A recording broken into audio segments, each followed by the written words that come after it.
Aduh, langsung dari kiri ya? Saya ingin menyampaikan, saya memohon maaf atas kegagalan saya dalam berjuang melawan adiksi saya. Saya memohon maaf kepada yang terutama orang tua saya, Bapak, Mama, kepada rekan-rekan kerja, kepada seluruh penggemar dan juga masyarakat Indonesia.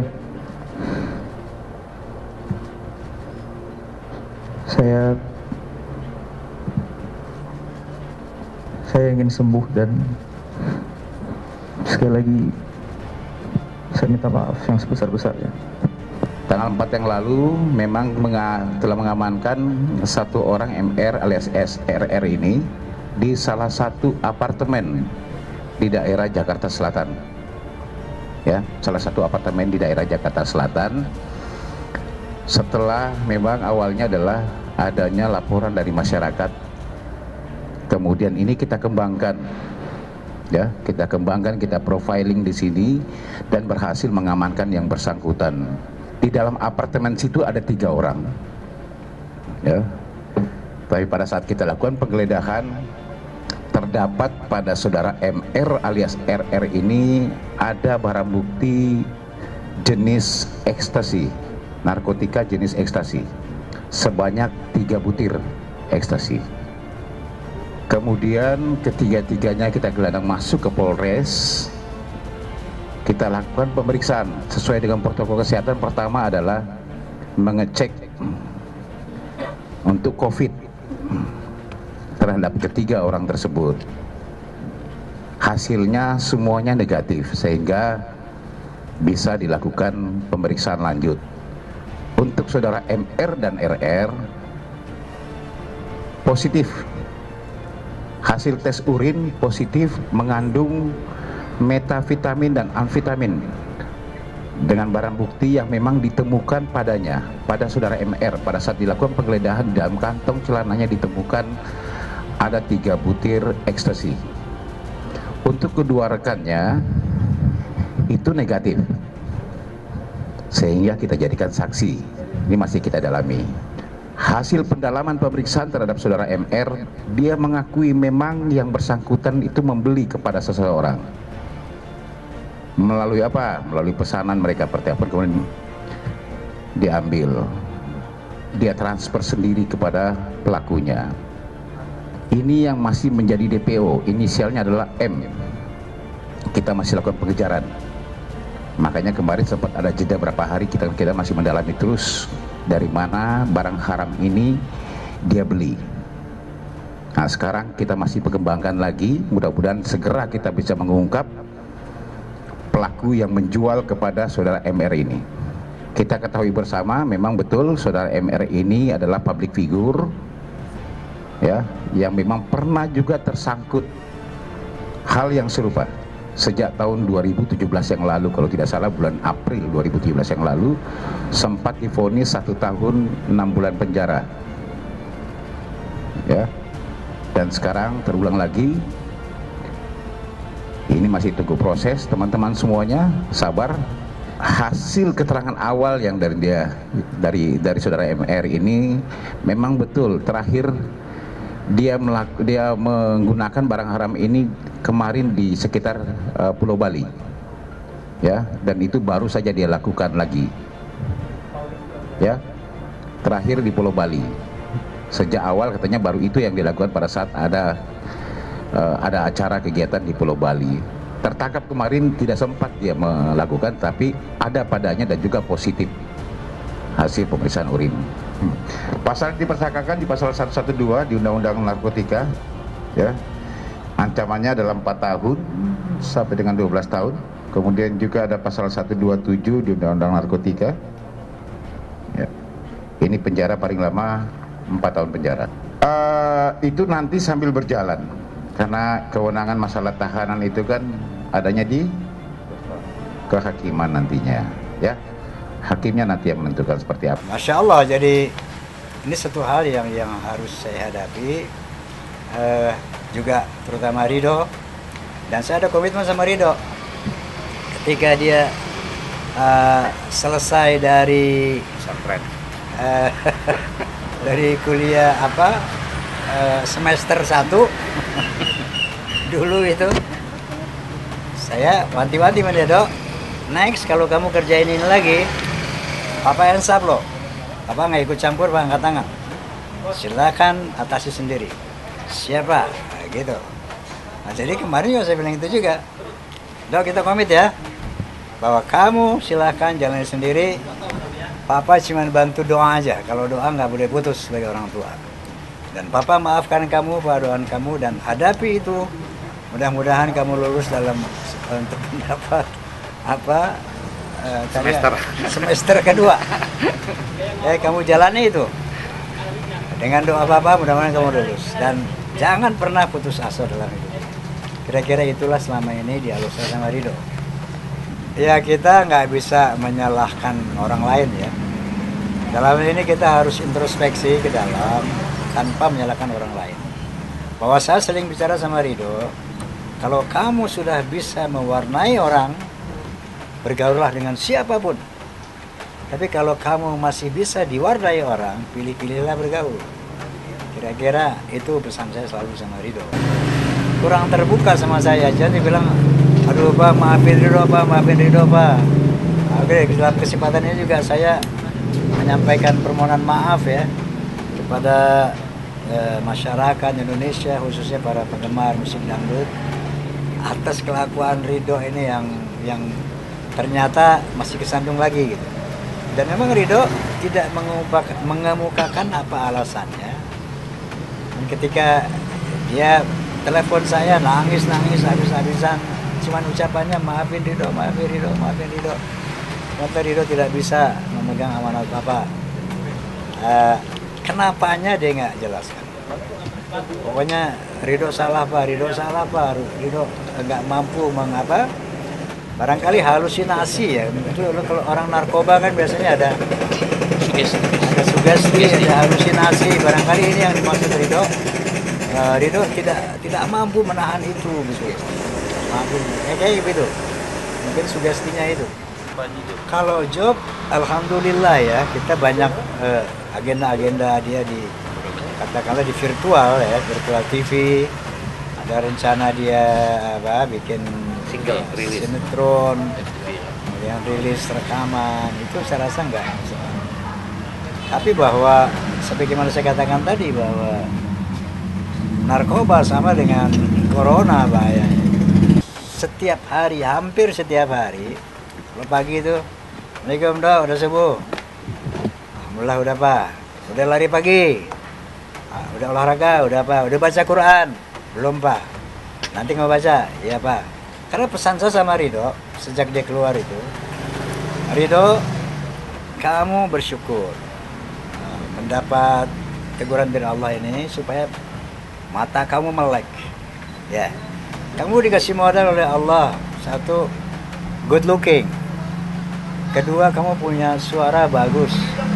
Talenta itu dari Allah. Nah, jaga itu, pelihara itu. Jadi pesan saya sama Ridho ini tiap hari. Pertama, jangan ada hari lewat tanpa Quran, tanpa baca Quran. Kedua, jangan ada hari berlalu tanpa olahraga. Ketiga, jangan ada hari berlalu tanpa exercise. Apa passion kamu? Jadi baca Quran, olahraga, exercise. Tentang passion kamu. Latih itu hampir setiap hari, setiap telepon gitu. Tentunya ya, kita memang al-imanu yazidu wa yanqusu. Iman itu fluktuatif. Bisa sesaat bertambah, bisa sesaat menurun sesuai dengan apa situasi dan kondisi. Nah, memang yang kedua nih, si Ridho bukan anak kecil lagi gitu, nggak gue gendong-gendong kan. Gue gendong-gendong ada nyamuk gue tepak gitu. Ini dia udah gede, ya masa gue kabur terus kan nggak juga. Nah ya, upaya kita sebagai orang tua adalah satu, doa. Kedua tentu nggak berhenti menasihati dia, beri pandangan.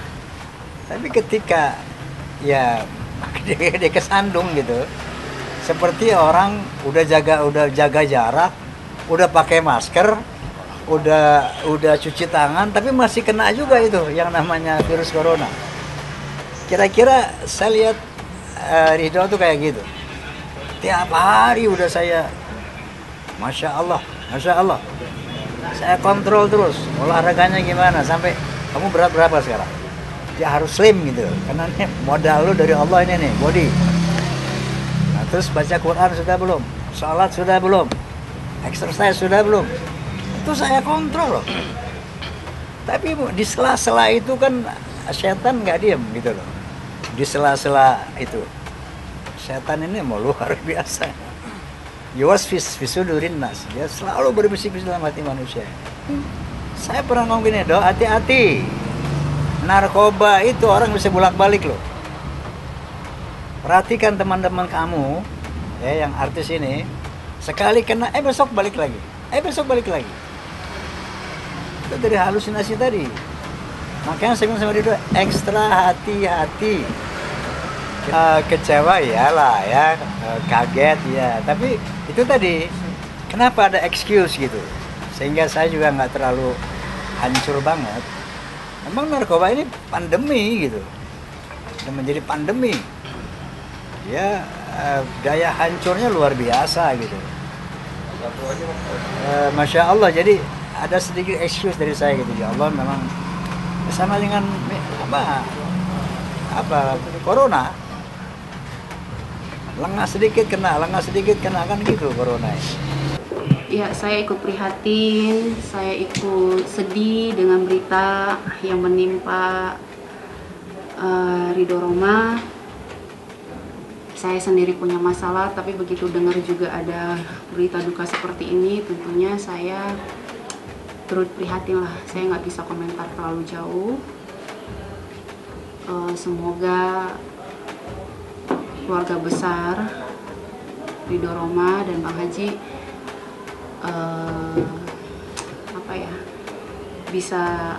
bisa menjalankan semuanya dengan baik lah. Saya nggak bisa komentar terlalu jauh itu. Yang pasti saya turut prihatin dan berduka aja lah dengan peristiwa seperti ini.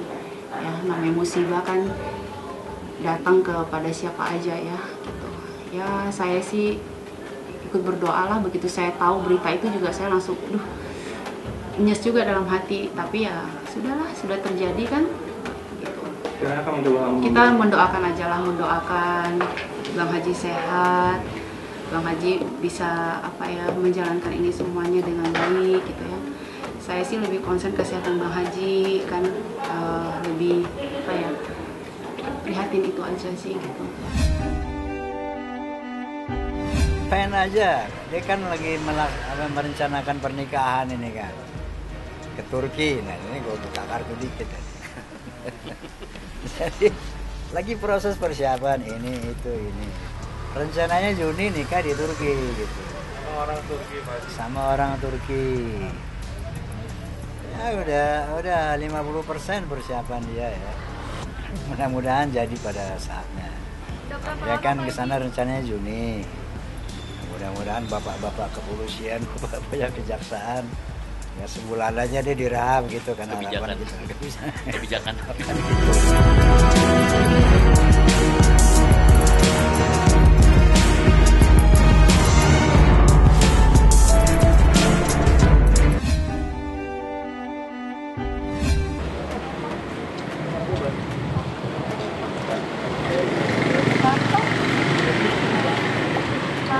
Kalau lagi sewok Lampu ya.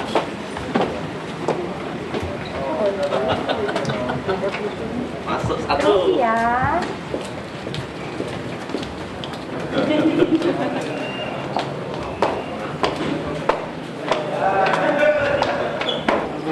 Halo, siap. Sehat. Baju apa ya?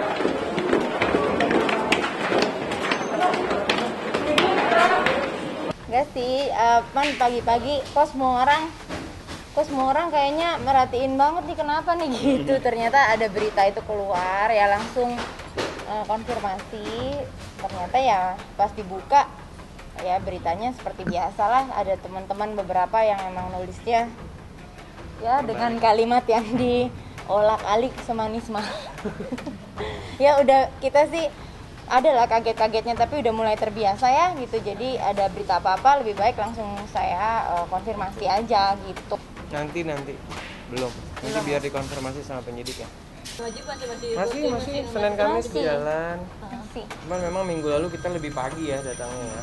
Nantilah, ini kan masih proses penyidikan. Kita step by step ya jalannya ya. Satu ya. hari demi satu hari dulu aja. Iya, sambil ya kitanya siap aja gitu. Udah buat Ya, wajib lapor seperti biasa. Minggu lalu aku bilang ke-8 aku ralat. Jadi sama hari ini wajib lapor yang ke-10. Tetap aku harus hormati proses wajib lapor ini, aku taati. Ya, hormatilah wajib lapor. Setiap wajib lapor harus datang Senin Kamis, ya apapun kendalanya ya. Pastilah, pasti syok ya. Pasti syok. Saya juga tanya ke pengacara saya, Pak Andar, ini kok medianya begini ya gitu.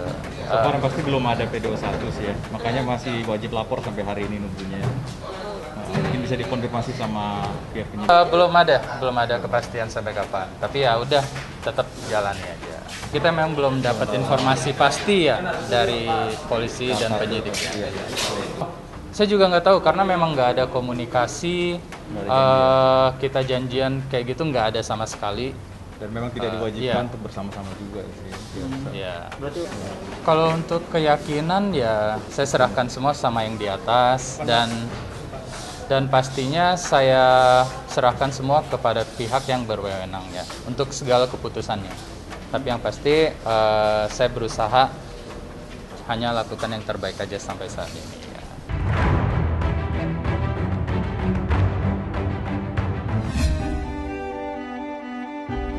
Ya nggak apa-apa mas, pengen aja biar lebih fresh, biar lebih seger. Enggak ada terinspirasi mas, emang ini baru pertama kalinya saya berani potong yang pendek banget di atas bahu. Biasanya kan paling pendek ya sebahu atau di bawah bahu, kalau sekarang pendek banget. Nggak tahu karena udah terlalu sering panjang ya, udah berapa tahun panjang terus gitu. Biasanya sih saya nggak diizinin kalau potong pendek segini, tapi karena emang kebetulan rambut saya juga udah rusak banget kan, ujung-ujungnya tuh udah kayak sapu ijuk, jadi emang harus digunting, harus dihabisin semua. Enggak, saya di endorse, alhamdulillah. Baik. Bilkis mau ikutan potong, nggak tahu nih, kayak dia hari ini potong deh. Awalnya aku yang minta, tapi dia nggak sempat. Terus gitu, pas hari Sabtu dia bilang besok hari Minggu ya ke salon. Jadi aku terinspirasi dari siapa potongan itu sendiri? nggak ada, saya nggak pernah inspirasi dari mana-mana ya. Pengen aja saya tanya potong segini mau nggak? Yaudah deh mau. Oh iya dong, aku kalau makeover sama orang kan dilihat dari kebiasaannya dia, karakternya dia, kenyamanannya dia, semua harus disesuaikan, nggak bisa sesuai dengan keinginan. Ya semoga apa yang saya buat untuk Ayu bisa jadi trendsetter buat teman-teman semuanya gitu. Karena daripada rambut harus diikat-ikat gitu kan, malah jadi kotor. Jadi lebih bagus kalau seger. Enggak, emang pengen aja biar sesuatu yang beda aja. Bosen mas, sudah terlalu lama rambut panjang terus kan selama ini kan. Biasanya ayah nggak boleh kalau saya rambut saya nggak pendek gitu. Cuma dia tahu kondisi rambut saya emang udah rusak parah. Malah tadi harusnya lebih bondol lagi karena pendek banget kayak gitu. Enggak, karena harus ngebuang rambut yang kasarnya kan, rambut yang rusak. Ini? Bersyukur mas, bukan buang fil. Bersyukur. Yang ini memang lebih pendek aja. Kak Igun, dia mau Biar motong kebuangnya lebih banyak. buat Kalau saya di penampilan salon baru. mah nggak ngerti buang sial ya. Gitu. Kalau saya mah yang namanya melakukan makeover orang ya demi kebaikan aja. Ya suka banget, girang. Ya kalau biasa kan kalau cewek ke salon kan motong berapa senti. Tapi kalau ini kan memang pengen di makeover gitu. Jadi memang pengen tampil beda. Bahagia, saya nggak pernah ngeliat Ayu sedih. Saya juga nggak pernah nanya-nanya tentang kesedihan. Justru ya kita sebagai sahabat menguatkan bahwa daripada kenapa-napa di kemudian hari ya mendingan sekarang. Lagi pula banyak kok orang yang gagal menikah, bukan cuma Ayu Ting Ting aja gitu. Jadi buat saya ini bukan sesuatu yang wah, bukan sesuatu yang harus dibesar-besarkan gitu kan. Oh fresh dong, seger banget. Kelihatannya gimana? Seger. Doain aja. Sore ini saya mau menanggapi kemarin pernyataan dari Vicky Prasetyo dan kuasa hukum mengenai saksi, karena dia menghadirkan saksi yang menurut saya itu sebuah kebohongan. Kenapa? Sebenarnya mereka sah saja mau menghadirkan siapapun untuk membela mereka, tetapi saya harus mengungkap fakta yang sebenarnya. Vicky Prasetyo mengatakan di salah satu infotainment, ini adalah saksi kunci, dia katakan ya, saksi kunci dari sebelum peristiwa kejadian dia jebak dan gerbek saya sampai saksi kunci kejadian yang dia jebak saya.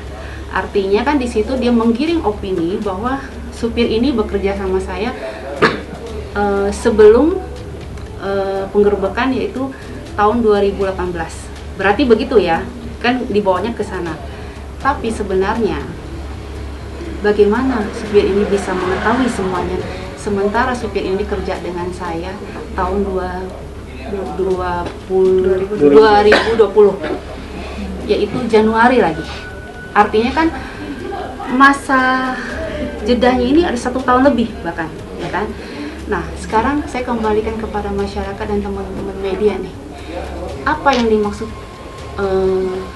saksi kunci ini apa?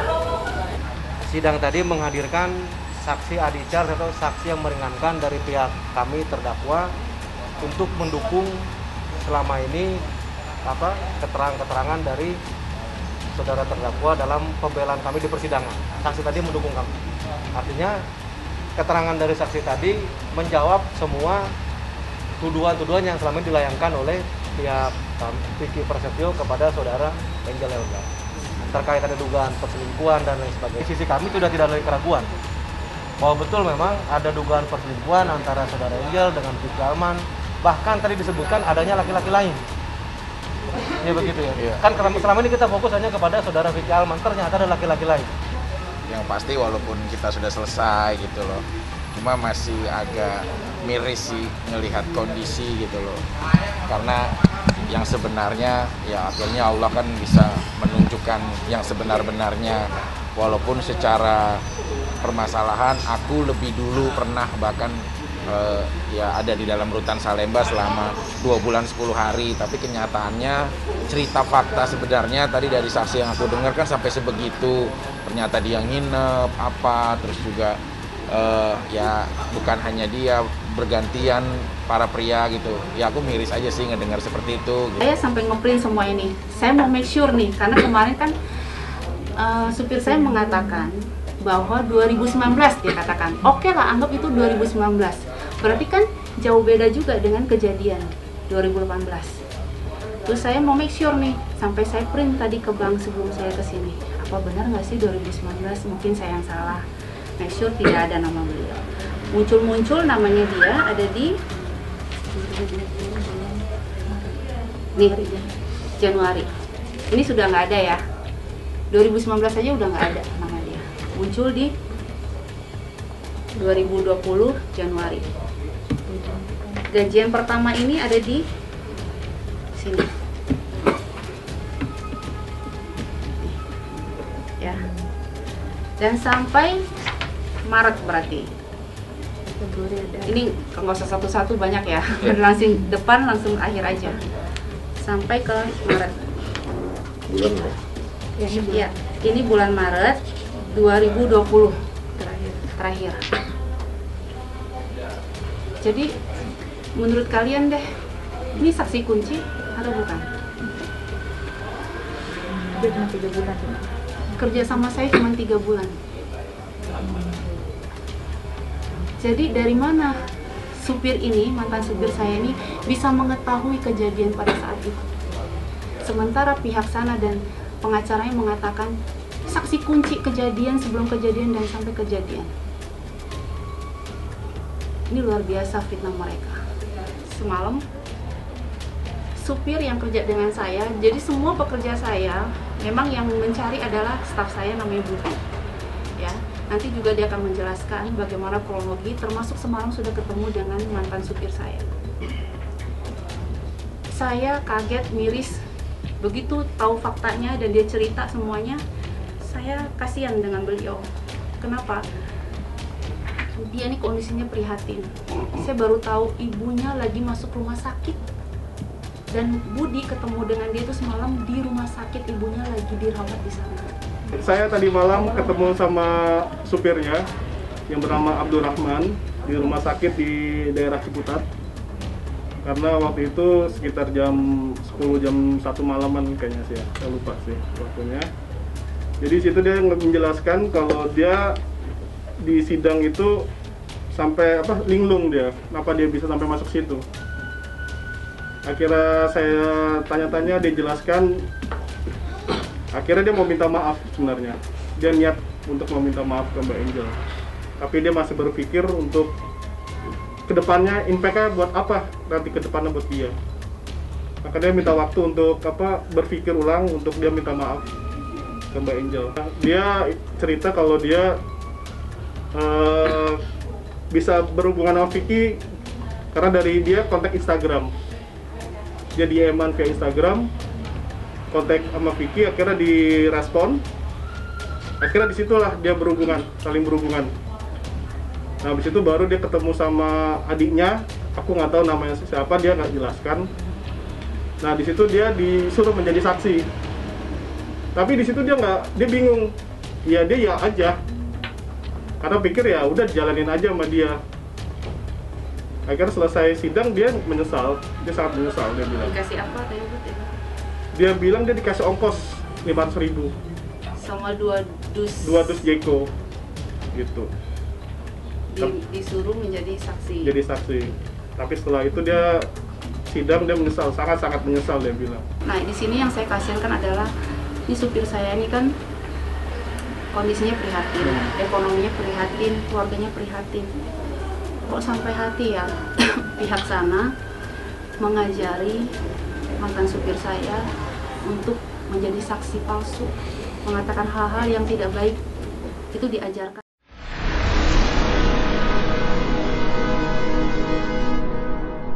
Jadi jangan lupa untuk subscribe Cumi Cumi. Ditekan ya tombol lonceng merahnya.